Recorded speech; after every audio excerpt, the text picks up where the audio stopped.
ನೋಡಿ ಸ್ನೇಹಿತರೆ,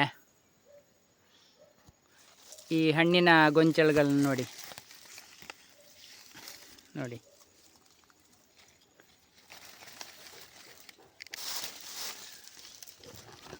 ಇದೆಲ್ಲಿದೆ ಸ್ನೇಹಿತರೆ? ನನ್ನ ಅಡಿಕೆ ತೋಟದ ಕಾಣ್ಬೋದು ನಿಮಗೆ. ಅಡಿಕೆ ತೋಟದ ಬದಿಯಲ್ಲಿದೆ ನೋಡಿ. ಈ ಹಣ್ಣಿನ ಗಿಡವನ್ನು ನೋಡಿ, ನೆಲದಿಂದಲೇ ಕಾಯಿ ಬಿಟ್ಟಿದೆ ನೋಡಿ. ಇದು ಕೆಲವರಿಗೆ ಗೊತ್ತಿರ್ಬೋದು, ಲಕ್ಷಣ ಫಲ ಅಂತ ಹೇಳ್ತಾರೆ. ಇದೆಲ್ಲಿದೆ? ಇದು ಕೂಡ ನನ್ನ ಅಡಿಕೆ ತೋಟದ ಬದಿಯಲ್ಲಿದೆ ನೋಡಿ. ಬೇಕಾದಷ್ಟು ರಂಬುಟಾನ್ ಕಾಯಿಗಳು ಬಿಟ್ಟಿದೆ, ಬೇಕಾದಷ್ಟು ಬಿಟ್ಟಿದೆ ನೋಡಿ. ಅಡಿಕೆ ತೋಟದ ಬದಿಯಲ್ಲೇ ಇದೆ ಸ್ನೇಹಿತರೆ. ಹಾಗೆಯೇ ಇಲ್ಲಿ ನೋಡಿ ಸ್ನೇಹಿತರೆ, ಕಾಣ್ಬೋದಾ ನಿಮಗೆ? ನೋಡಿ, ಕೊಕ್ಕೋ ಹಣ್ಣು ಇದೆಲ್ಲಿದೆ? ಅಡಿಕೆ ತೋಟದ ಒಳಗಡೆನೇ ಇದೆ. ಹಾಗೆ ನೋಡಿ ಸ್ನೇಹಿತರೆ, ಇಲ್ಲಿ ಕಾಣ್ಬೋದು ನಿಮಗೆ ಏಲಕ್ಕಿ ಕಾಯಿಗಳು ನೋಡಿ, ಕಾಣ್ಬೋದು ನಿಮಗೆ. ಇದೆಲ್ಲಿದೆ? ಇದು ಕೂಡ ಅಡಿಕೆ ತೋಟದ ಒಳಗಡೆನೇ ಇದೆ ಸ್ನೇಹಿತರೆ. ನೋಡಿ, ಪುನಃ ಈಚೆ ಬದಿಯಿಂದ ತೋರಿಸ್ತೇನೆ ರಂಬುಟಾನ್ ಕಾಯಿಗಳನ್ನು ನೋಡಿ. ಹಣ್ಣಿನ ಗಿಡಗಳನ್ನು ನಾನು ತೋಟದ ಒಳಗಡೆ ನೆಟ್ಟು ಏನೆಲ್ಲ ಲಾಭ ಅಂತ ತೋರಿಸ್ತೇನೆ. ಯಾಕೆಂತ ಹೇಳಿದರೆ, ಇಲ್ಲಿ ನಮಗೆ ಒಂದು ಗಿಡವನ್ನು ನೆಟ್ಟು ಎಷ್ಟೆಲ್ಲ ಲಾಭ ಅಂತ ಹೇಳಿದರೆ, ಹಣ್ಣು ಹೇಗೂ ಸಿಗ್ತದಲ್ಲ. ಆದರೆ ನೀವು ಗಮನಿಸಬೇಕಾದ್ದು ಈ ಹಣ್ಣಿನ ಗಿಡಗಳ ಬದಿಯನ್ನು. ಇಲ್ಲಿ ನೋಡಿ, ಇಲ್ಲಿ ಗಮನಿಸಿ ನೀವು. ಇಲ್ಲಿ ಬೇಕಾದಷ್ಟು ಈ ಹಣ್ಣಿನ ಗಿಡಗಳ ಎಲೆಗಳು ಬಿದ್ದಿದೆ ನೋಡಿ, ಕಾಣ್ಬೋದು ನಿಮಗೆ.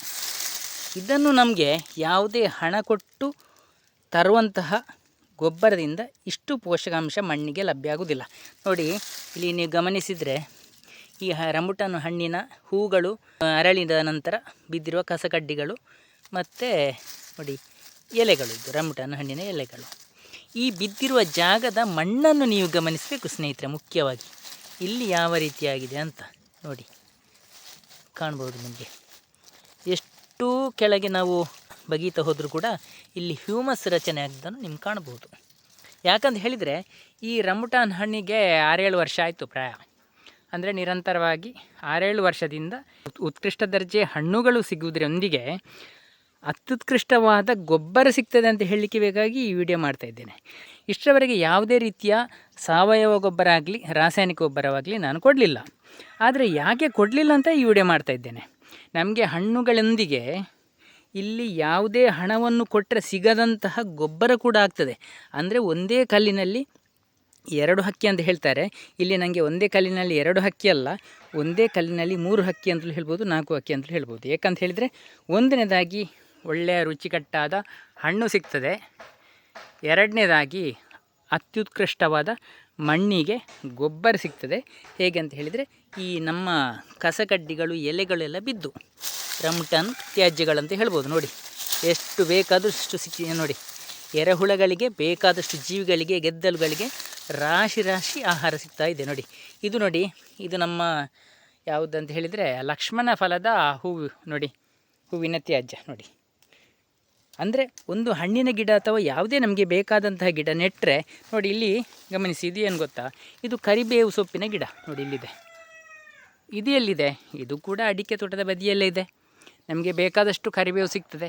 ಆದರೆ ಈ ಎಲೆಯ ಗುಣಮಟ್ಟ ನಿಮಗೆ ಹೇಳಬೇಕಾ? ಇನ್ನು ಮಣ್ಣಿಗೆ ಬಿದ್ದರೆ ಜೀವಿಗಳದನ್ನು ತಿಂದರೆ ಎಷ್ಟೆಲ್ಲ ಜೀವಿಗಳಿಗೆ ಒಂದು ಔಷಧಿಯ ಗುಣ ಇರ್ಬೋದು ನೋಡಿ. ಇಲ್ಲಿ ಎಲ್ಲ ಕಡೆಯೂ ಗಿಡಗಳು ಬಂದಿದೆ ನೋಡಿ. ಇಲ್ಲಿರುವ ಮಣ್ಣನ್ನು ನೀವು ಗಮನಿಸಿ ನೋಡಿ. ನೋಡಿ ಎಷ್ಟು ಬಗೆದಷ್ಟು ನಿಮಗೆ ನೋಡಿ, ಮಣ್ಣೆಷ್ಟು ಲೂಸ್ ಆಗಿದೆ ಅಂತ ನೋಡಿ. ನೋಡಿ, ಅಂದರೆ ಇಲ್ಲಿ ಏನು ಗಮನಿಸಬೇಕಾದ್ದೇನಂತ ಹೇಳಿದರೆ, ಹೆಚ್ಚಿನ ಎಲ್ಲ ಕೃಷಿಕರು ರಾಸಾಯನಿಕ ಗೊಬ್ಬರ ಅಥವಾ ಸಾವಯವ ಗೊಬ್ಬರ ಕೊಟ್ಟು ಅಡಿಕೆ ತೋಟದಲ್ಲಿ ಹೈರಾಣಾಗಿ ಹೋಗಿದ್ದಾರೆ ಅಂತ ಹೇಳ್ಬೋದು. ಅಂದರೆ ಸೋತು ಹೋಗಿದ್ದಾರೆ ಅಂತಲೂ ಹೇಳ್ಬೋದು. ಇಲ್ಲಿ ನೋಡಿ, ಇನ್ನೊಂದು ಇದು ಕಾಡು ಬದನೆ ಗಿಡ ಅಡಿಕೆ ತೋಟದ ಬದಿಯಲ್ಲೇ ಇದೆ ನೋಡಿ. ನೋಡಿ ಕಾಯಿಗಳನ್ನು ಬಿಟ್ಟಿದೆ. ಈ ಎಲೆಗಳೆಲ್ಲ ನಮ್ಮ ತೋಟಕ್ಕೆ ಬಿದ್ದಾಗ, ನಮ್ಮ ತೋಟದ ನೋಡಿ, ಇಲ್ಲಿ ಅಡಿಕೆ ಮರ ಇದೆ, ಇದರ ಬದಿಯಲ್ಲೇ ಇಂತಹ ಗಿಡಗಳಿದೆ. ನನ್ನ ರಂಬುಟಾನ್ ಗಿಡಗಳು ಇಲ್ಲೇ ಇದೆ. ಬೇರೆ ಬೇರೆ ರೀತಿಯ ಹಣ್ಣಿನ ಗಿಡಗಳಿದೆ, ಬಾಳೆ ಗಿಡ ಇದೆ. ಎಲ್ಲದರ ತ್ಯಾಜ್ಯಗಳು ನಮ್ಮ ಜಮೀನಿಗೆ ಬಿದ್ದಾಗ ನಮ್ಮ ಜೀವಿಗಳು ಅದನ್ನು ಚೆನ್ನಾಗಿ ತಿಂದು ಉಂಡು ಖುಷಿಯಿಂದ ಬದುಕುವಾಗ ನಮ್ಮ ಜಮೀನಿನ ಮಣ್ಣು ನೋಡಿ ಈ ರೀತಿ ಆಗ್ತದೆ ನೋಡಿ. ಎಲ್ಲವೂ ಇದು ಎರೆಹುಳದ ಹಿಕ್ಕೇ ಕಾಣುವುದು ನಿಮಗೆ ನೋಡಿ. ಎಲ್ಲ ಇಲ್ಲಿ ಕಾಣುವಂಥದ್ದು ಎಲ್ಲ 100ಕ್ಕೆ 90ರಷ್ಟು ಕಣ್ಣಿಗೆ ಕಾಣುವಂಥ ಗೊಬ್ಬರ. ಕಣ್ಣಿಗೆ ಕಾಣುವಂಥ ಹಿಕ್ಕೆ ಅಂತ ಹೇಳ್ಬೋದು. ಯಾಕಂತ ಹೇಳಿದರೆ ಎರೆಹುಳದ ಹಿಕ್ಕೆ ಸ್ಪಷ್ಟವಾಗಿ ಕಣ್ಣಿಗೆ ಕಾಣ್ತದೆ ಸ್ನೇಹಿತರೆ. ಬಾಕಿ ಜೀವಿಗಳ ಹಿಕ್ಕೆ ಕಣ್ಣಿಗೆ ಕಾಣುವುದಿಲ್ಲ. ಇರುವೆಯ ಹಿಕ್ಕೆ ಕಣ್ಣಿಗೆ ಕಾಣ್ತದೆ. ಉದಾಹರಣೆಗೆ ಹೇಳ್ತಾ ಇರೋದು, ಬೇಕಾದಷ್ಟು ಇರುವೆ ಹಿಕ್ಕೆ ಕೂಡ ಇರ್ತದೆ, ಕಣ್ಣಿಗೆ ಕಾಣುವುದಿಲ್ಲ. ಹಾಗಾಗಿ ಅದು ಇಲ್ಲ ಅಂತಲ್ಲ, ಅದು ಅತಿ ಸೂಕ್ಷ್ಮವಾಗಿರುವಂಥ ಹಿಕ್ಕೆ. ಗೊಬ್ಬರ ರಚನೆ ಆಗುವುದು ಹೇಗೆ ಅಂತ ಹೇಳಿದರೆ, ಈ ರೀತಿಯ ಹಣ್ಣಿನ ಎಲೆಗಳು, ಬೇರೆ ಬೇರೆ ರೀತಿಯ ಗಿಡಗಳ ಎಲೆಗಳೆಲ್ಲ ಬಿದ್ದಾಗ ನಮ್ಮ ಜಮೀನಲ್ಲಿರುವ ಎರೆಹುಳಗಳು ಅಥವಾ ಜೀವಿಗಳು ಅಥವಾ ಇರುವೆನೇ ಆಗಿರಲಿ ಏನೇ ಆಗಿರಲಿ ಅದು ದಷ್ಟಪುಷ್ಟವಾಗಿ ಕೊಬ್ಬಿಕೊಂಡು ಬೆಳೀತದೆ. ಬೆಳೆದ ನಂತರ ಏನಾಗ್ತದೆ, ಅಲ್ಲೇ ಇರುವುದು ಸ್ನೇಹಿತರೆ. ಅದಕ್ಕೆ ಪ್ರಾಯ ಆಗ್ತದೆ, ಅದರ ಆಯುಷ್ಯ ಮುಗಿಯುತ್ತದೆ, ಅದೊಂದು ದಿನ ಸತ್ತೋಗ್ತದೆ. ಸಾಯುವುದೆಲ್ಲಿ? ಅದು ಕೂಡ ನಮ್ಮ ಜಮೀನಿನಲ್ಲಿ. ಆ ಕೊಬ್ಬಿರುವಂಥ ಎರೆಹುಳ ಸತ್ತಾಗ ನಮ್ಮ ಮಣ್ಣಿಗೆ ನಿಜವಾದ ಗೊಬ್ಬರ ಲಭ್ಯ ಆಗ್ತದೆ ಸ್ನೇಹಿತರೆ. ಇಂತಹ ಕಸಗಡ್ಡಿಗಳನ್ನೆಲ್ಲ ತಿಂದು ಎರೆಹುಳ ದಷ್ಟಪುಷ್ಟವಾಗಿ ಬೆಳೆದಾಗ ಅದರ ಹಿಕ್ಕೆಯಲ್ಲಿ ಇರುವುದಕ್ಕಿಂತ ಹೆಚ್ಚು ಗೊಬ್ಬರ ಅದರ ದೇಹ ಮಣ್ಣಿಗೆ ಸೇರಿದಾಗ ನಮಗೆ ಸಿಗ್ತದೆ ಸ್ನೇಹಿತರೆ. ಇದು ನಿಜವಾದ ಗೊಬ್ಬರ ಆಗುವಂಥ ಒಂದು ಪ್ರಕ್ರಿಯೆ.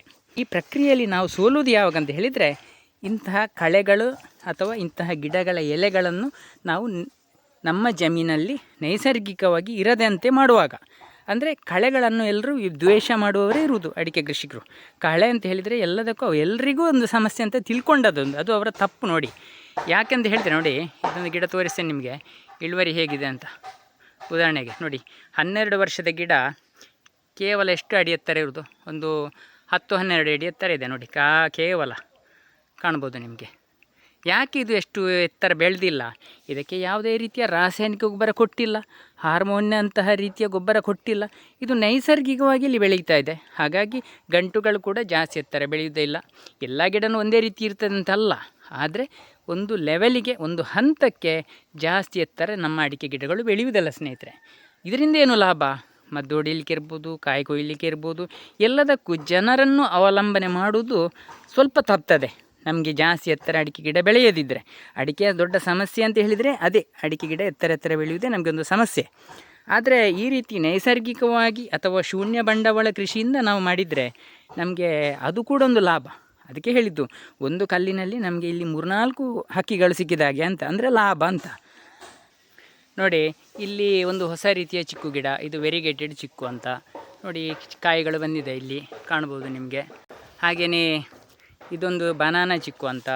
ಈ ಬನಾನಾ ಚಿಕ್ಕುವಿನ ವಿಶೇಷತೆ ಅಂತ ಹೇಳಿದರೆ ನೋಡಿ, ಇದು ಬಾಳೆಕಾಯಿಯಾಗಿ ಉದ್ದ ಬೆಳೀತದೆ ಚಿಕ್ಕು, ಅದಕ್ಕೆ ಬನಾನಾ ಚಿಕ್ಕು ಅಂತ ಹೇಳೋದು. ನೋಡಿ, ಇಲ್ಲಿ ಒಂದು ರೀತಿಯ ಚಿಕ್ಕು ಇದೆ. ಎಲ್ಲ ರೀತಿಯ ನಾವು ನೋಡಿ, ಇಲ್ಲಿ ಒಂದು ಹೂವಿನ ಗಿಡ ಇದೆ. ಎಲ್ಲ ಗಿಡಗಳ ಎಲೆಗಳು ನಮ್ಮ ಜಮೀನಿನಲ್ಲಿ ಬಿದ್ದಾಗ ನಮ್ಮ ಜಮೀನು ಫಲವತ್ತಾಗೋದ್ರಲ್ಲಿ ಯಾವುದೇ ಸಂಶಯ ಇಲ್ಲ. ನೋಡಿ, ಇಲ್ಲಿ ನಾನು ಜಾಯಿಕಾಯಿ ಗಿಡ ನೆಟ್ಟಿದ್ದೇನೆ ನೋಡಿ, ಈ ಕಳೆಗಳ ಎಡೆಯಲ್ಲಿ ನೆಟ್ಟಿದ್ದೇನೆ. ನಿಮಗೆ ಎಲ್ಲಿಯಾದರೂ ಗಿಡ ಕಾಣ್ತದ? ದೂರದಿಂದ ನೋಡುವಾಗ ಗಿಡ ನೆಟ್ಟದೇ ಕಾಣೋದಿಲ್ಲ. ಅದಕ್ಕೆ ನಾನು ಗುರುತು ಮಾಡಿ ಇಡ್ತೇನೆ, ನನಗೆ ಗೊತ್ತಾಗಬೇಕಲ್ಲ ಎಲ್ಲಿ ಗಿಡ ನೆಟ್ಟಿದ್ದೀನಿ ಅಂತ. ನೋಡಿ ಎಷ್ಟು ಆರೋಗ್ಯಪೂರ್ಣವಾಗಿದೆ ಅಂತ ನೋಡಿ ಜಾಯಿಕಾಯಿ ಗಿಡ. ಇನ್ನು ಈ ತೋಟದ ನಡುವೆ ಜಾಯಿಕಾಯಿ ಗಿಡವನ್ನು ನೆಟ್ಟಾಗ, ಈ ಅಡಿಕೆ 4 ಅಡಿಕೆ ಗಿಡದ ಮಧ್ಯೆ ನೆಟ್ಟಿದ್ದೇನೆ, ಅದರ ಎಲೆಗಳು ಕೂಡ ನಮ್ಮ ಜಮೀನಿಗೆ ಬೀಳ್ತದೆ. ನೋಡಿ, ಇಲ್ಲಿ ದೀವಿ ಹಲಸಿನ ಗಿಡ ಇದೆ ಕಾಣ್ಬೋದು ನಿಮಗೆ, ತುಂಬ ಕಾಯಿಗಳನ್ನು ಬಿಟ್ಟಿದೆ. ಇಲ್ಲಿ ಲಿಂಬೆ ಹಣ್ಣಿನ ಗಿಡ ಇದೆ, ಅದು ತುಂಬ ಕಾಯಿಗಳನ್ನು ಕೊಡ್ತಾ ಇರ್ತದೆ. ಎಲ್ಲ ರೀತಿಯ ಹಣ್ಣಿನ ಗಿಡಗಳು ನಮಗೆ ಬೇಕಾಗಿರುವಂತಹ ಉಪಯೋಗಕ್ಕೆ ಇರುವಂತಹ ಗಿಡಗಳನ್ನು ನೆಟ್ಟರೆ ಕಳೆಯೊಂದಿಗೆ ನಮಗೆ ಒಳ್ಳೆಯ ಗೊಬ್ಬರವನ್ನು ಮಾಡಿಕೊಡ್ತದೆ. ನೋಡಿ, ಇಲ್ಲಿ ಗಮನಿಸಿ ನೀವು, ಇಲ್ಲಿ ಅಡಿಕೆ ಮರದ ಮಧ್ಯೆ ನೋಡಿ, ಇಲ್ಲಿ ಎಷ್ಟು ಕುಂಬಳಕಾಯಿ ಇದೆ ಅಂತ ಕಾಣ್ಬೋದು ನಿಮಗೆ. ನೋಡಿ, ಅಡಿಕೆ ತೋಟದ ಮಧ್ಯದಲ್ಲೇ ಇರೋದು ಇದು.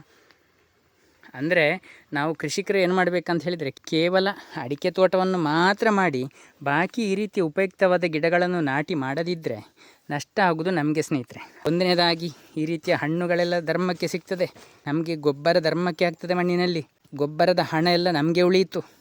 ಅದಕ್ಕಿಂತ ದೊಡ್ಡ ಲಾಭ ಏನಂತ ಹೇಳಿದರೆ ಸ್ನೇಹಿತರೆ, ಅತ್ಯುತ್ತಮ ಗುಣಮಟ್ಟದಲ್ಲಿ ನಮ್ಮ ಮುಖ್ಯ ಬೆಳೆಯಾದಂಥ ಅಡಿಕೆ ಒಳ್ಳೆಯ ರೀತಿಯಲ್ಲಿ ಸದೃಢವಾಗಿ ಬೆಳೆದು ನಮಗೆ ಯಥೇಚ್ಛವಾಗಿ ಇಳುವರಿಯನ್ನು ಕೊಡ್ತದೆ. ನಮ್ಮ ತೋಟದಲ್ಲೇ ಬೆಳೆದಿರುವಂತಹ ಇಂತಹ ಹಣ್ಣುಗಳನ್ನು ಕೊಯ್ದು ತಿನ್ನುವಾಗ ಅದರಲ್ಲಿ ಒಂದು ಖುಷಿ ಸಿಗ್ತದೆ ನೋಡಿ.